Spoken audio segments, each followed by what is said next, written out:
There we are, Watson. Our killer lives in this area. It's still rather a vast area, Holmes. Yes, indeed, and our goal is to reduce this area as much as we can.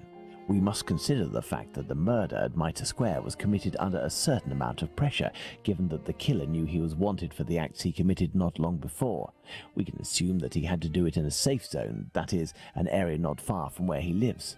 This is especially true of an act such as the graffiti he carried out after 2 murders. Let's trace a circle around this point, with the distance separating it from Mitre Square as the radius. This will enable us to determine our killer's safe zone.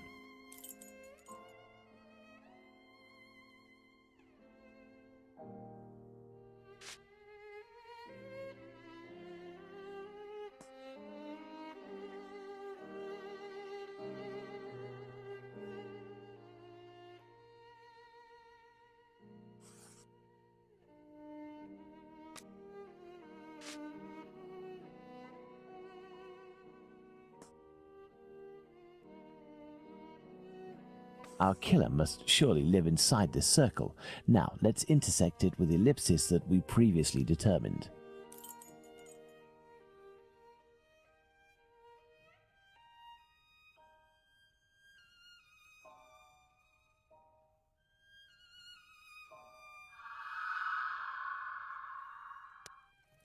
There we are, Watson, the Aldgate district. Shouldn't we inform the police so that they can concentrate their efforts on this area of Whitechapel? It is probably already crawling with inspectors, Watson, and I doubt that they would take us seriously, even if they were willing to listen to what we had to say. Let's focus instead on understanding the killer's modus operandi. We know our murderer preys on prostitutes who are penniless, weak, sick, or alcoholic, that he distracts them the moment before killing them, and that he left an anonymous message inciting anti-Semitic hatred at the entrance of a building occupied by Jews. How would you describe this man? What a coward! Indeed, he is a person of great cowardice. Let's look at his murders, and in particular the depredations on the corpses, putting aside that of Liz Stride, because on that occasion his work was left unfinished. If we recall the observations made on the victims and the parts that were mutilated or damaged on each of the bodies, without forgetting the fact that he also removed 1 or more organs, we can ascertain that our killer evolves during the course of the murders, cowardly and still evolving. And yet, look at the location of our first murder, that of Polly Nichols in Bucks Row. It is the most distant from the area our killer would appear to live. Perhaps this murder was preceded by another within the killer's area. I believe a cowardly killer would commit his first murder in an area close to his home, in order to find refuge as quickly as possible on carrying out the act. Holmes, an idea just occurred to me that fills me with dread. This evolution of which you speak.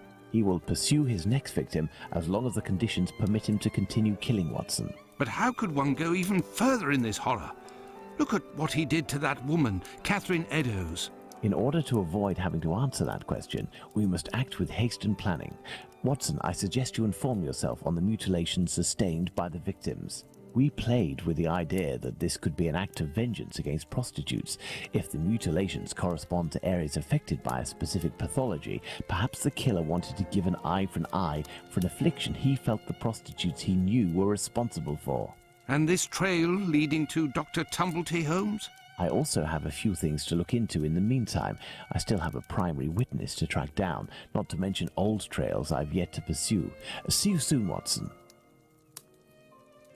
When we first spoke about the Bucks Row murder with Watson, he was reading a newspaper, The Star, dated September 1st, 1888, I believe, which mentioned similar murders in the preceding months. I have no chance of finding the police reports, but perhaps I could find some information at the Central News Agency. I must go there at once. Afterwards, I'll go back to see Abraham, the owner of the pet shop in Whitechapel. The second Joseph's statement would lead me to believe that he may know the man spotted on the corner of Church Passage that night. If that's the case, I must find this witness so I can question him.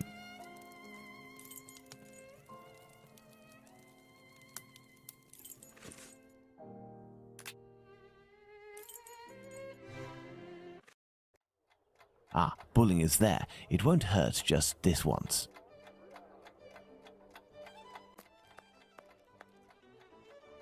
Hello, Mr. Bulling. So, did your colleague tell you about the tip?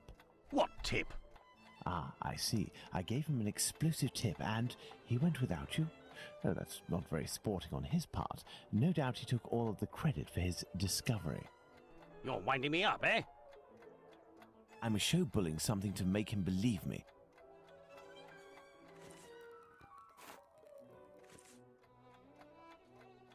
What do you want?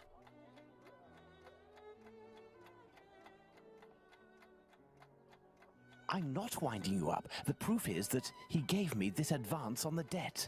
The traitor! He owes me if I find him. Before I leave, can you do me a favor? Heck, tell me. I'm looking for some reliable info on the murders committed in Whitechapel in the months before Polly Nichols' attack. Reliable? Ha! You really think you'll find that here? Fine. I'll be honest with you. We have folders that group the dispatches from the current year into categories. In the police law category, you'll find the transcripts of the trials and investigations that we sell to the newspapers that ask us. Perfect. Sadly, I am out of time. I'll leave you to solve it, eh? You're the detective, aren't you?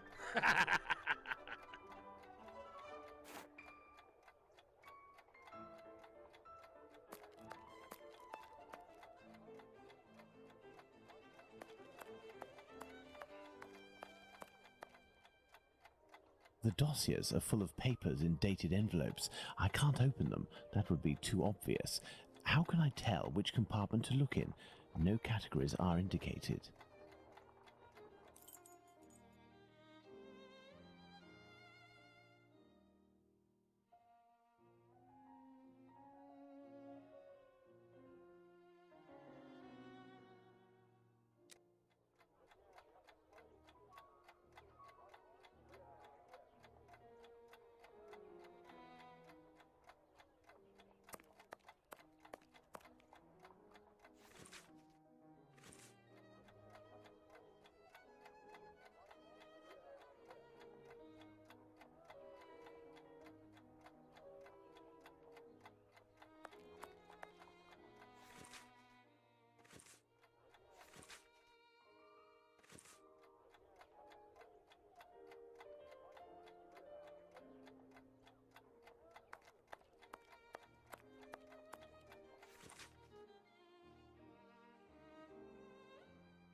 Closed.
An envelope is torn.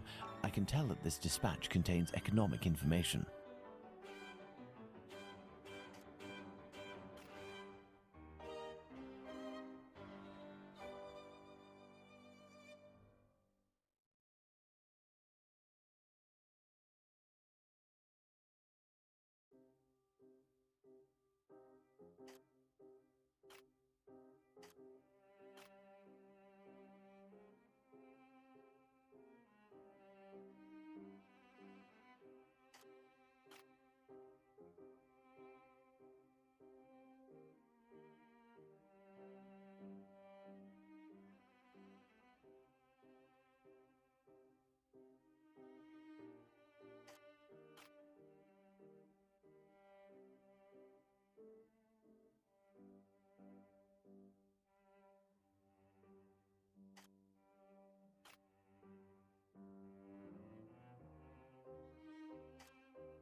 These envelopes contain dispatches of police and judicial cases. Now, I need to open them discreetly. I must try to unglue the openings.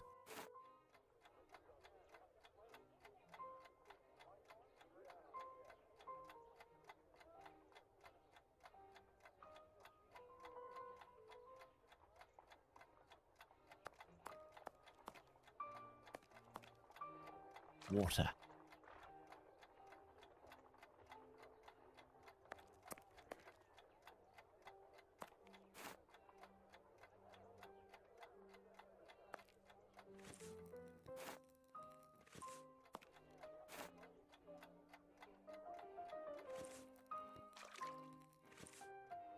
There, that will provide me with steam.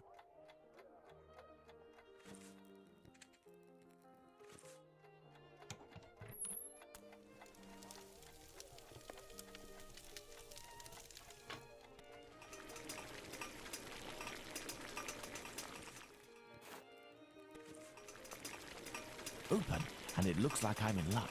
This envelope contains precious information.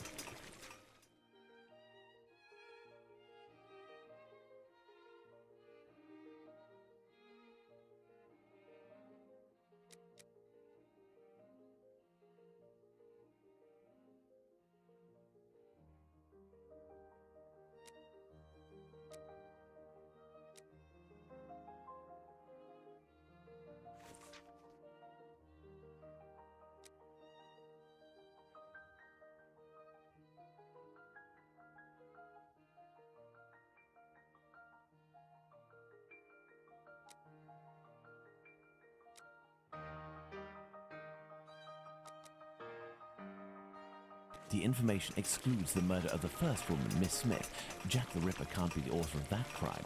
On the other hand, there are enough similarities to suggest he may be the killer of Martha Tabram. I must go to the pet shop.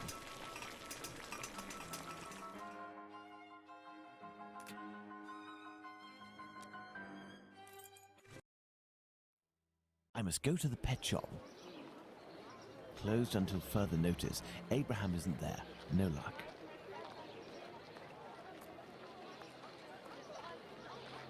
Beep beep. Good evening. Oh, good evening, sir. Do you know why Mr. Solomonovich's shop is closed? No, I don't. Perhaps his cousin, the cobbler, knows. But I believe the police came to take his animals. I think that might have something to do with it. When was this? During the day. The kids you were with the other day were there, they told me. They just came by to ask for some cat's meat. They didn't have any money, but I gave them some anyway.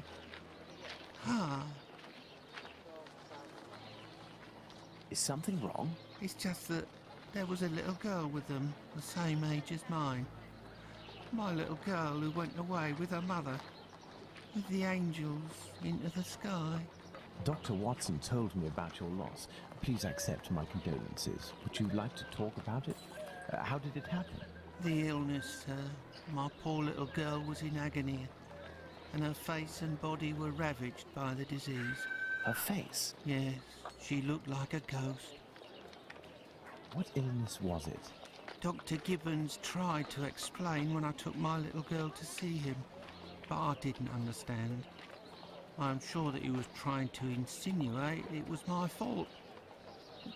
I'm sorry, but I don't want to talk about it anymore. I understand. Farewell. Let's go and see Dr. Gibbons.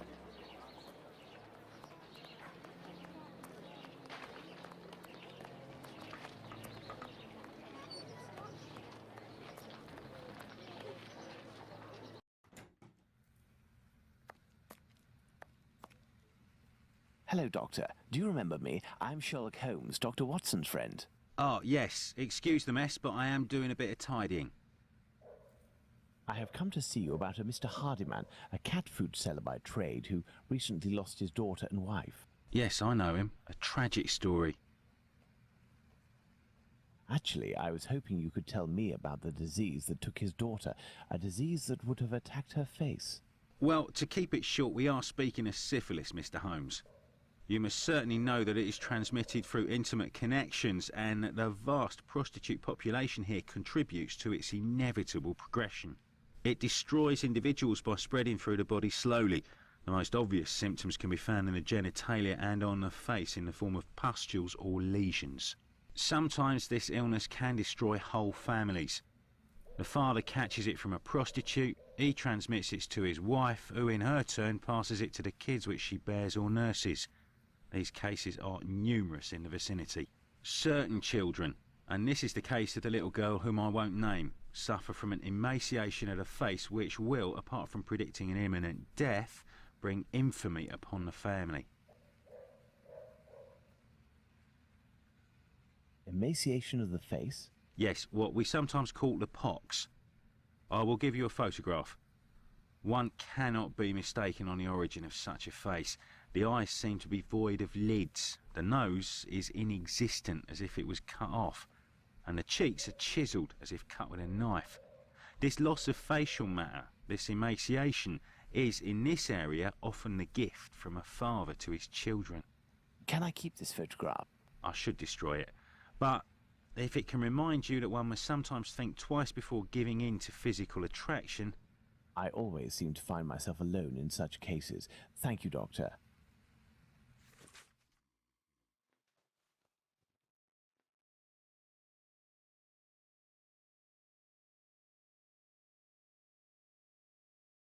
Let's go to the cobbler's.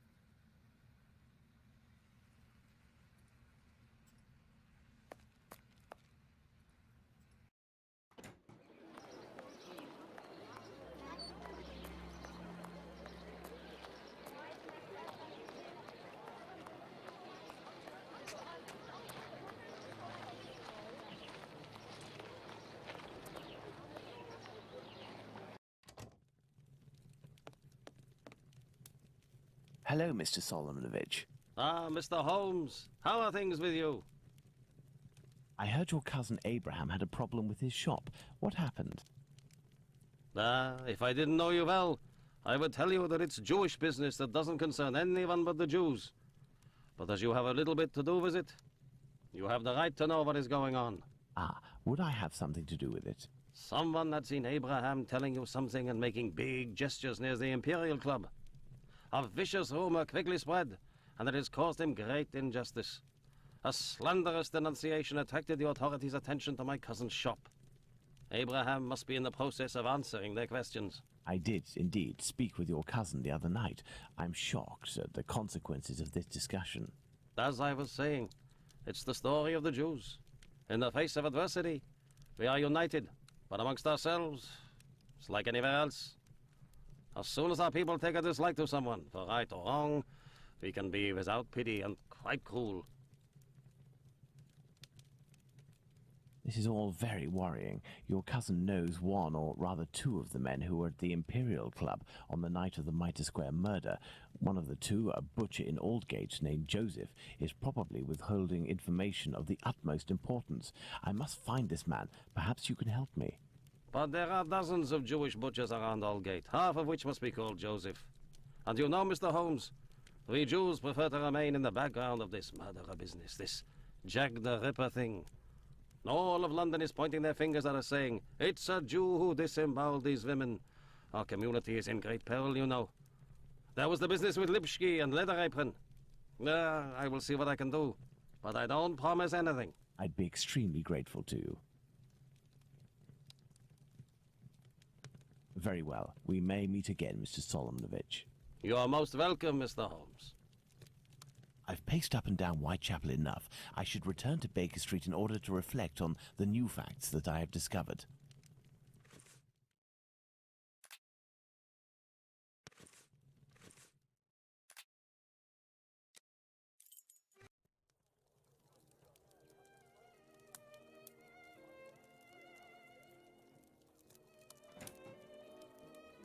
Hello, Holmes.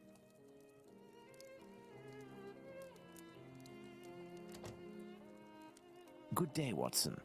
Listen, Holmes, I know I should have got here sooner to give you a report on my research, but this case has led me to neglect my patients and my wife more than I care to admit.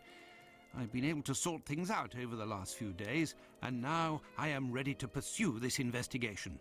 You don't have to justify yourself, Watson. Whilst I do tolerate you as an observer, and despite your occasional help with more menial tasks, may I remind you that you are by no means an indispensable part of this case.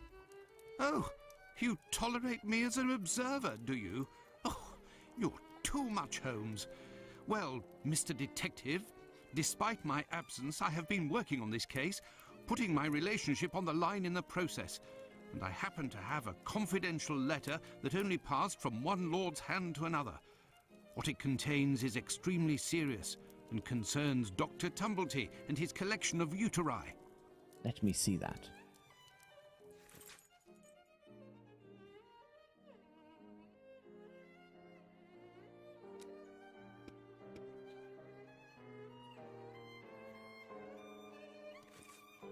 Excellent. This American could turn out to be of great use to use. That's right. And that's not all. I did some research and finally found an illness that affects the genitalia and can, in certain cases, cause facial symptoms resembling the mutilations seen on the last victim. It is called, would you believe? Syphilis and the emaciation that can be seen in affected children. I have known that for days, Watson. Really? Listen, now you're already here, Watson, we may as well continue the investigation. Do you remember the map on which we established the area in which our killer lives? I think we should continue our study.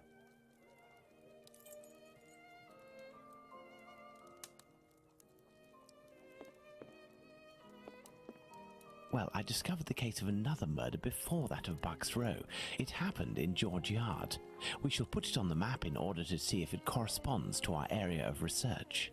We must place the murder of Martha Tabram in George Yard on the map. That is where Martha Tabram's murder took place. There's no point going there. I already have all the information we need on that matter. You see, this murder took place in the area in which our killer lives, his safe zone. Nonetheless, there are two major differences between the murder of this Martha Tabram and that of Polly Nichols. Firstly, the blows inflicted are not the same. And the second difference? It follows on from a doctor's opinion. He claims two weapons might have been used, and if there is one group of people we absolutely must not trust in this business, it's doctors. Don't you agree, Watson? Watch it, Holmes. Tabram's murder took place in an area where the murderer, whose cowardice is clear, was able to make a quick getaway, that is to say, near his home. For his second murder, he would have wanted to go further afield, so the police would not link these two cases. And as for the other murders, seeing the ineffectiveness of his last one, he headed in different directions to kill his victims while still staying in the vicinity and without going any further than necessary, and all the while planning his escape. My dear Watson, we now know what this man looks like, in what area he lives, and that he suffered directly or indirectly from syphilis. Let's not forget the anatomical knowledge he must almost certainly possess. Given his lower-class background, a butcher seems very likely. However, it may be the case that the man was a butcher once, but is no longer. He might also have been a medical assistant. Who knows? That's why we need the testimonies of the other Joseph and Dr. Tumblety in order to be certain. What shall we do, Holmes? As the police's cooperation is futile and can be ruled out, we have nothing to do but wait. Watson, wait, and hope we see one of these two men before the killer strikes again. At last, a long day's work done. How are you doing, Holmes? Fine, Watson, just fine. I suppose you still haven't heard any news from Whitechapel? No, Watson. It's been almost a month now. Who knows? Our killer may have brought justice upon himself, overcome by remorse and ignominy for his actions. Not a chance, Watson. You haven't done anything about the story of a kidney that was sent in the post and reported by the papers. Why not? The killer left a message on one occasion with the intention of harming. The letter accompanying this package served no purpose other than to give value to its recipient and arouse disgust against its sender. The killer has never done anything for nothing. In order to authenticate the Galston Street message, he left an indisputable piece of evidence. Can we really say as much about this kidney? I don't know. All I know is that there are letters piling up on your desk. Isn't it time to move on to another case? Absolutely not, Watson. I think that the other Joseph is reluctant to meet me. The man he saw must certainly have put the fear of God in him, a man well known for his violence and his hatred towards Jews. There can't be any shortage of those in Whitechapel. I have hope yet. As for Dr. Tumblety... We found him, Mr. Holmes. We found him. Who's that? Dr. Bumblebee. He's been locked up by the bobbies, but they've let him loose. Oi! He was looking round like a rat who's scared of his own shadow. He's gonna do a runner, he is. Watson, this is our chance. The game is afoot. Let's hope that Tumblety will go to collect his trunk. As for you, my little friends, thank you for lifting this burden that has been on my shoulders for almost a month.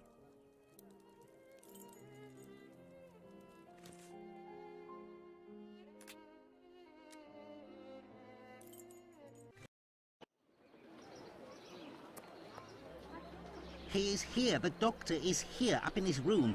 Peeking through my door, I saw him go up the stairs, and I think that he has a pistol. Regarding the trunk, did you do what I told you to? Yes, I jammed the lock and filled the trunk with stones. Should we call the police? Absolutely not. Go home, lock your doors, and if you hear a gunshot, shout as loudly as you can. Watson, we must disarm this man at all costs before attempting to confront him. Come, have your pistol at the ready and stay alert.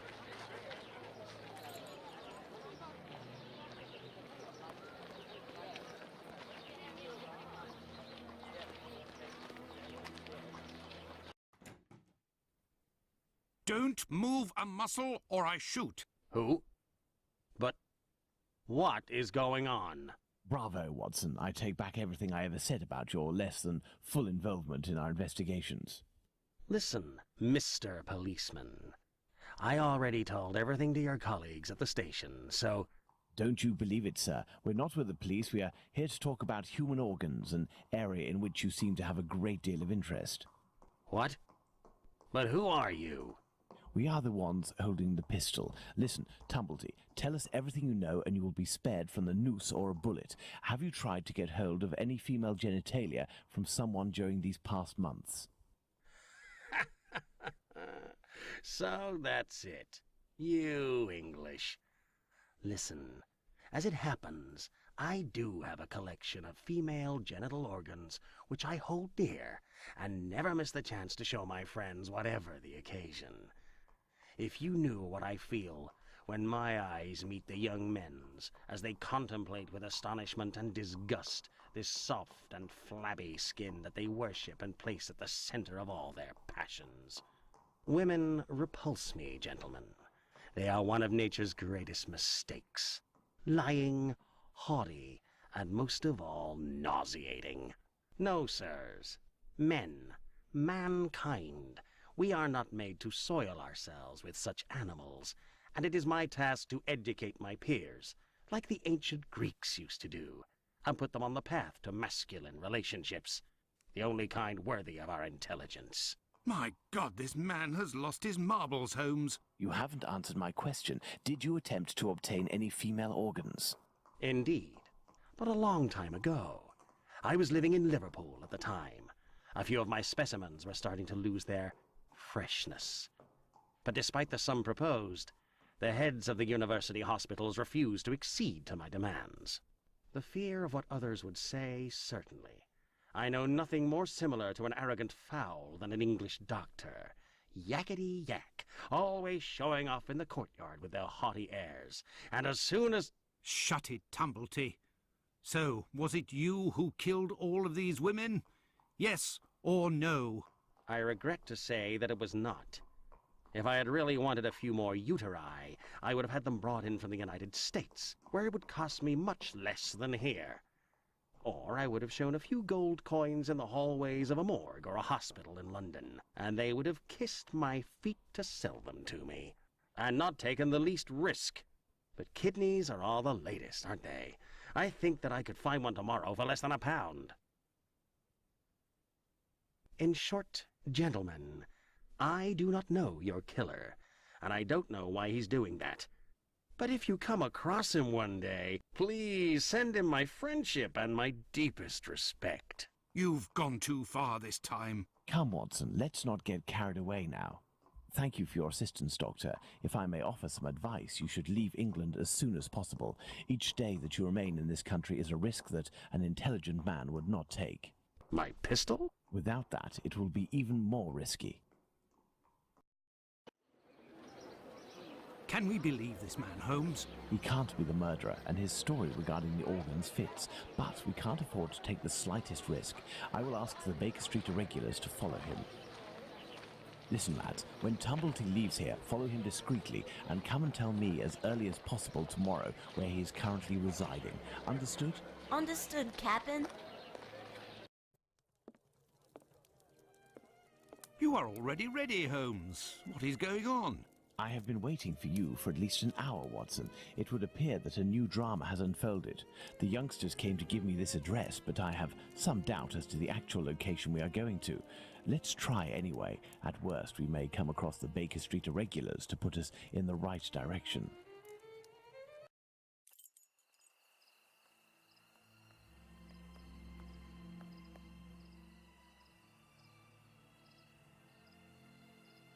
We are lost, Holmes. No, we're not, Watson. We are heading for the very street I'd hoped for, but as I wasn't sure it was this one, I've made a few big detours in order to find the right one. I'll know it when I see the name. Why, of course, Holmes. Why didn't I think of that? The great Sherlock Holmes can't...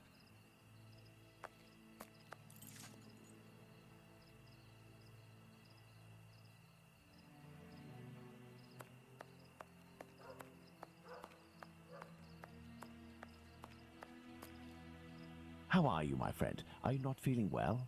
No, My friend is a doctor. He can take care of you. don't go there. He came here and he... Now, Watson, take care of him.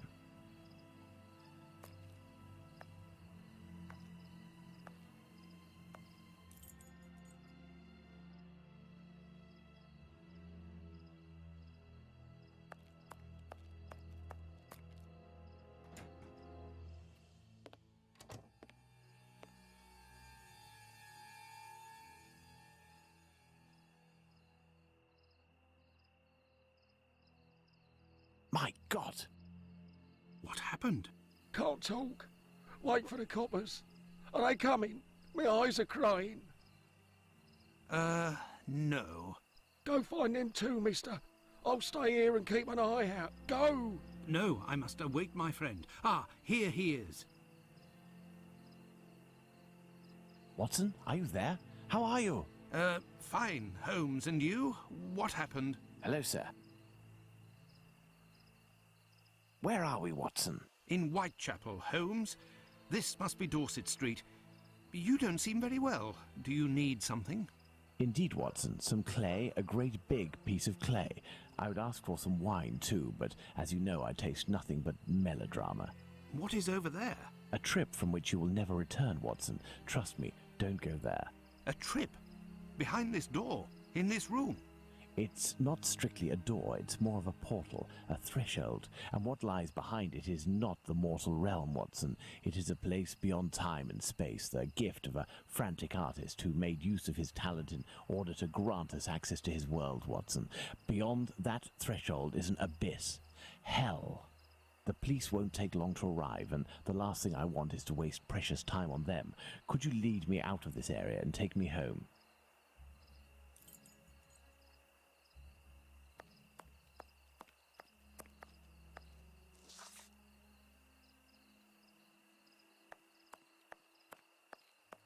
I have no reason to go that way.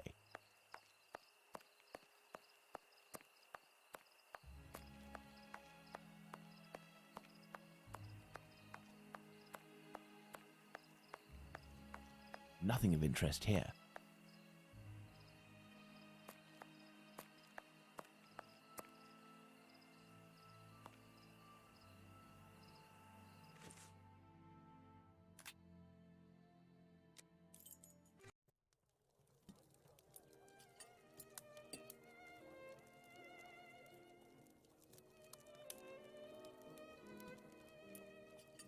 You should come and eat, Holmes. Mrs. Hudson has worked wonders.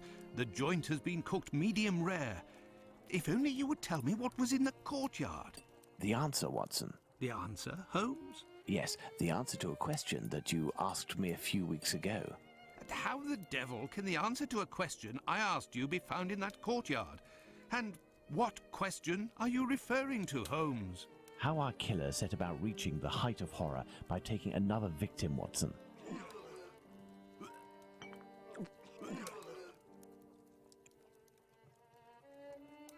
Did I not tell you that I wanted to avoid melodrama? Do you mean to say that... Yes, that's what was in that room. You helped towards the colour. All that's missing is the odour, but I shall let that pass.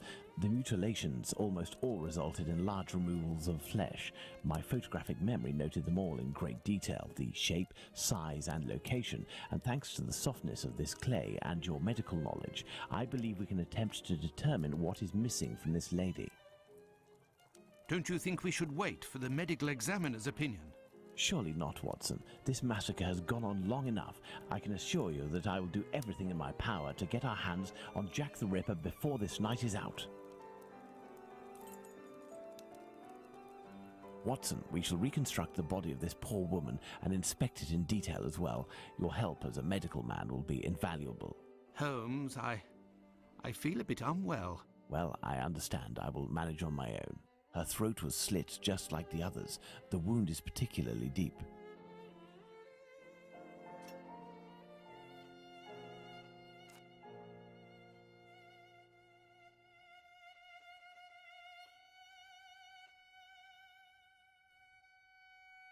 There were incisions in the rib cage as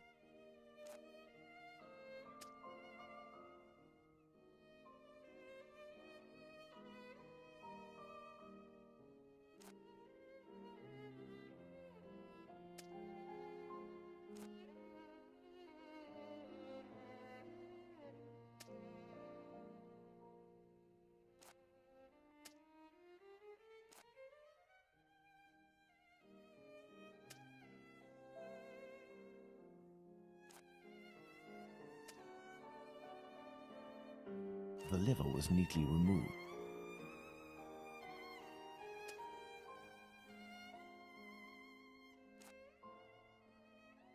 An organ is missing, apparently. I must specify which organ this is on my list.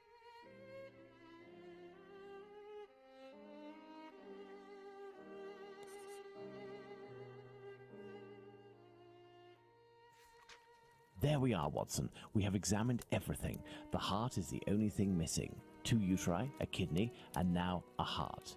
He had all the time he wanted in which to disfigure her, cut her up like a piece of meat, and yet took nothing but the heart. What do you think of that, Watson? Watson?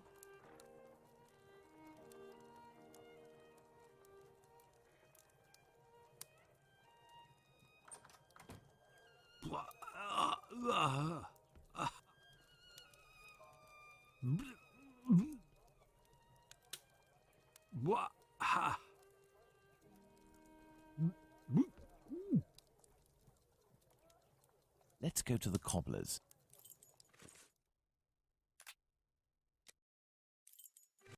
Let's go to the cobbler's. Beep, beep. Evening, Mr. Holmes.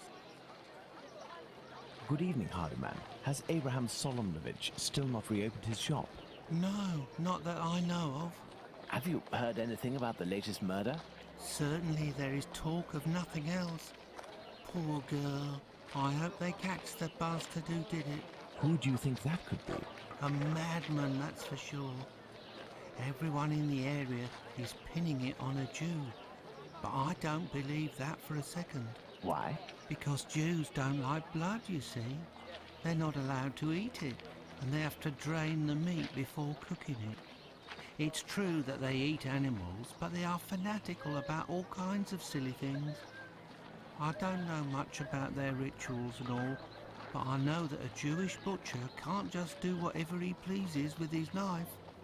He has strict kosher rules to follow. You seem to be very well informed. Well, I buy my meat from them too. My clients don't care whether the meat comes from Jews or not. Cats eat it regardless. And let me tell you, I'd go as far as to say that I may even have more faith in a Jew, because even if they don't eat all the offals, a Jew inspects them to see if the animal was in good health.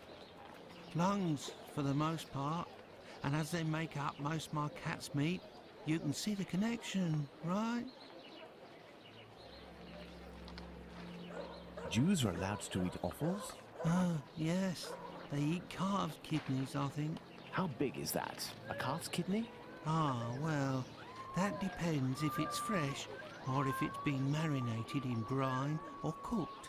When fresh, are they as big as a human kidney? They would be, yes. You know, Mr. Hardyman, it's lucky for both of us that the murder that took place in your mother's courtyard was only the Whitechapel killer's third. Had it been the first, I wouldn't be thanking you, as I'm doing now, for all of this important information. Goodbye and take care. If you say so. Right, farewell, Mr. Holmes. Let's go to the cobbler's.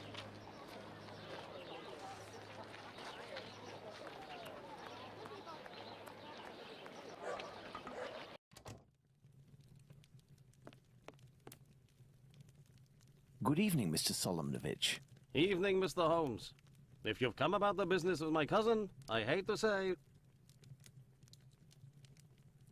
Before you respond to my request, I must ask you to answer this question of the utmost importance. What offals are Jews allowed to eat? Well, the same as you. Kidney, heart, liver? Yes. How are they prepared? Kidneys are boiled, heart is often finely sliced and cooked on a skewer, and liver is always grilled. These offals, do they come from cattle? Yes, beef or veal. And eating non-kosher food would be a grave affair for a Jew, isn't that right? Yes, it would be very serious. But what are you getting at? If I were to tell you what I'm thinking, Mr. Solomonovich, you would pull out your own eardrums to not hear the end of my sentence. It goes against the beliefs of hundreds of members of your community, and for some, perhaps even worse. I will ask you one last time before involving the authorities, who I assure you will be far less discreet than myself. Do you know who the second Joseph is, the Aldgate butcher, who your cousin knows from the Imperial Club? His name is Joseph Hyam Levy, but I don't know where he lives. I know nothing about him, other than he's a member of the Imperial Club on Duke Street. That street is after Church Passage, coming from Mitre Square. Am I right? That's it. Thank you. You have been an enormous help to both of us. Now, listen carefully. I need you to find 4 or 5 strong men among the members of your family who you trust wholeheartedly, and to wait here with them until my arrival, or you receive a message from me. Is that clear? But if you will tell me... Later, Mr. Solomonovich. Later.